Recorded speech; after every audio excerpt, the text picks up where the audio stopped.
સુરત શહેરના માર્ગો કોંગ્રેસના સૂત્રોચ્ચારથી ગુંજી ઉઠ્યા હતા। શહેરના પડતર પ્રશ્નો અને ભ્રષ્ટાચાર વિરુદ્ધ સુરત શહેર કોંગ્રેસ સમિતિ દ્વારા જનાક્રોશ યાત્રાનું આયોજન કરવામાં આવ્યું હતું। કતારગામ દરવાજાથી મનપા કચેરી સુધીની પદયાત્રામાં એઆઈસીસી મહામંત્રી મુકુલ વાસનિક, પ્રદેશ પ્રમુખ અમિત ચાવડા અને વિપક્ષી નેતા તુષાર ચૌધરી સહિતના નેતાઓ જોડાયા હતા। અમિત ચાવડાએ દારૂ, ડ્રગ્સના દૂષણ સહિત અનેક મુદ્દે અનેક આક્ષેપો કર્યા હતા। આ યાત્રા દરમિયાન કરશન બાપુએ આપ છોડીને કોંગ્રેસનો પંજો પકડ્યો હતો।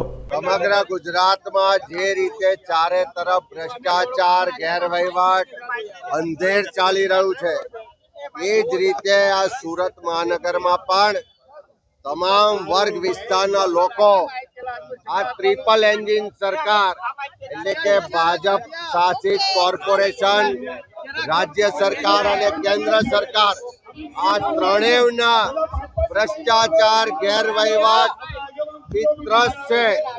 આ સુરતની જનતા જે ટેક્સ આપે છે એના પ્રમાણમાં શુદ્ધ પીવાનું પાણી નથી મળતું। ચારે તરફ ભ્રષ્ટાચાર છે, ચારે તરફ લારી ગલ્લા પાથરણા વાળા હોય, નાના દુકાનદારો હોય અને હેરાનગતિ થાય છે। ચારે તરફ દારૂ ને ડ્રગ્સ ને કારણે યુવા પેઢી બરબાદ થઈ રહી છે। કાયદો વ્યવસ્થાની પરિસ્થિતિ કથળી ગઈ છે। અહીંયાથી રાજ્યના ગૃહમંત્રી છે, રાજ્યના ડેપ્યુટી સીએમ છે, પણ કાયદો વ્યવસ્થાની સૌથી ખરાબ પરિસ્થિતિ ગુજરાતમાં, સુરતમાં છે। આખા ગુજરાતમાં ડ્રગ્સનું જો કોઈ હબ હોય તો સુરત શહેર બન્યું છે।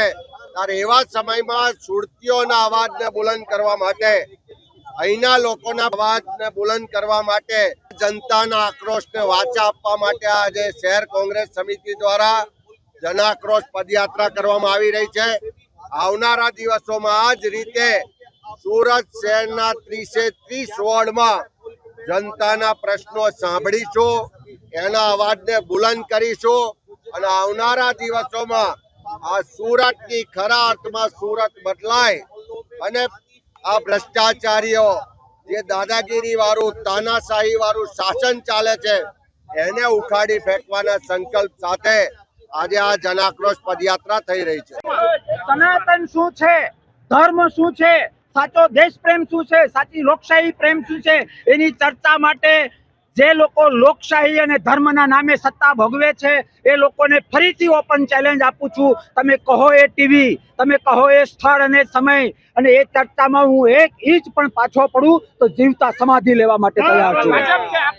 જી, બંનેને કોઈ એવા ખાલી પાર્ટી નહીં, એવા દરેક લોકો કે જે લોકશાહી કે પછી કોઈ પણ આપણા જે આપણું બંધારણ છે એને સાઈડમાં રાખીને જે ધર્મના નામે અધર્મ કરે છે, એવા આ દુનિયાના કોઈ પણ માટે મારી આ ચેલેન્જ છે। રાજીનામું તો મેં 5 મહિના પહેલા આપેલું છે। સાહેબ, મારા દાદાએ મને શીખવાડેલું છે કે જ્યાં પરિપક્વતા ના હોય, જ્યાં દીર્ઘદ્રષ્ટિ ના હોય, જ્યાં આપણાપણું ના હોય, જ્યાં પારદર્શકતા ના હોય, જ્યાં લોકશાહીનો પ્રેમ ના હોય, જ્યાં બંધારણનો પ્રેમ ના હોય, હું અહીંથી બરોડા જતો હોઉં ને શા માટે જાઉં છું એની મને ખબર ના હોય, મારી પાસે ઉદ્દેશ ના હોય, એના કરતાં તો સૂતું રહેવું સારું। જી।